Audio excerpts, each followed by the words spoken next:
दोस्तों, आज पूर्व प्रधानमंत्री यानी लेडीज सिंघम और सबसे सक्सेसफुल और सबसे ताकतवर प्रधानमंत्री आज इंदिरा गांधी जी का जन्मदिन है। और उनके जन्मदिन पर पूरी कांग्रेस पार्टी यानी राहुल गांधी से लेकर मल्लिका अर्जुन खड़गे से लेकर सोनिया गांधी से लेकर या जितने भी कांग्रेस के जिस भी प्रदेश में बड़े बड़े नेता है, सबने दिल्ली जाकर श्रद्धांजलि अर्पित की। और ये दिखाता है कि दोस्तों, आज भी हिंदुस्तान में कोई महिला नेता इतनी ताकतवर नेता थी और किसी के सामने झुकती नहीं थी। और आज भी उनका नाम है और जब तक ये देश रहेगा तब तक इंदिरा गांधी जी का नाम रहेगा। और उसी के सदस्य है राहुल गांधी, उसी घर से आते हैं, तो उन्होंने आज जाकर श्रद्धांजलि अर्पित की। और सब थे वहां पे, सोनिया गांधी भी थी, मल्लिका अर्जुन खड़गे से लेकर जयराम रमेश, पवन खेरा, सचिन पायलट जो कि कांग्रेस के बहुत ही होनहार नेता है और राजस्थान से बिलोंग करते हैं, सबने उनको श्रद्धांजलि अर्पित की थी।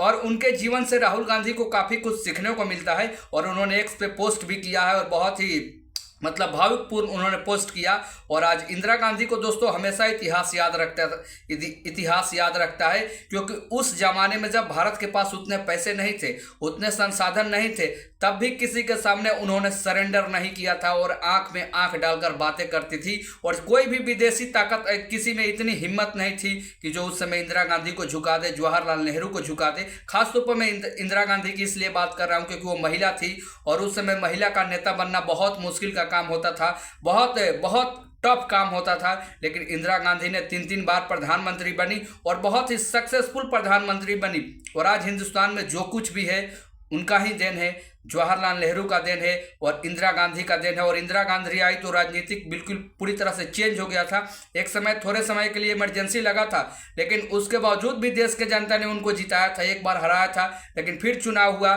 तो उसके बाद जीत गई, क्योंकि उन्होंने कभी चोरी करके चुनाव नहीं जीता था, वो ईमानदारी से चुनाव लड़ती थी। और पूरी उस समय जो भी चुनाव लड़ते थे पार्टी, कांग्रेस पार्टी पूरी तरह से आज जैसे चुनाव को लूट लिया जाता है, डकैती कर लिया जाता है, उस समय वैसा नहीं था। जनता के मत से नेता चुने जाते थे और जो जनता का फैसला होता था वही नेता लोग मानते थे। लेकिन आज जनता के मत से नेता नहीं चुने जाते हैं, ईवीएम के बदौलत चुने जाते हैं, इलेक्शन कमीशन की सहायता से चुने जाते हैं, क्योंकि जनता तो किसी और को चाहती है, लेकिन जब रिजल्ट आता है तो कोई और जीत जाता है। लेकिन दोस्तों, आज प्रधानमंत्री शेरनी यानी जिनको लेडीज सिंघम बोला जाता है, राकेश कुमार जो पहले अंतरिक्ष में जाने वाले व्यक्ति थे, वो इंदिरा गांधी के कार्यकाल में ही गए थे। और आज भी वो वीडियो आपको देखने को मिलता है, यूट्यूब से लेकर हर प्लेटफॉर्म पे होता है। तो ये दिखाता है कि उस समय जो भी काम होता था ना, वो वास्तविकता होता था, उतना प्रचार प्रसार नहीं होता था, क्योंकि उस समय सोशल मीडिया नहीं था। अगर उस समय सोशल मीडिया होता तो जवाहरलाल नेहरू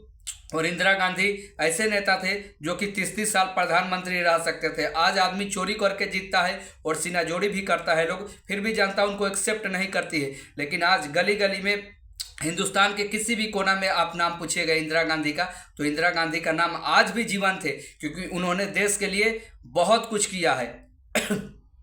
उनको यहाँ तक कहा गया था कि आप सिक्योरिटी बदल दीजिए, क्योंकि उनका जो हत्या हुआ था, उनके अंगरक्षक यानी उनके गार्ड ने ही गोली मारी थी, लेकिन उनको बताया गया था, लेकिन उन्होंने नहीं सुनी, क्योंकि देश के लिए वो लोग जीने वाले व्यक्ति थे और देश के लिए कुछ करने वाले व्यक्ति थे। दोस्तों, चैनल को जरूर सब्सक्राइब करें।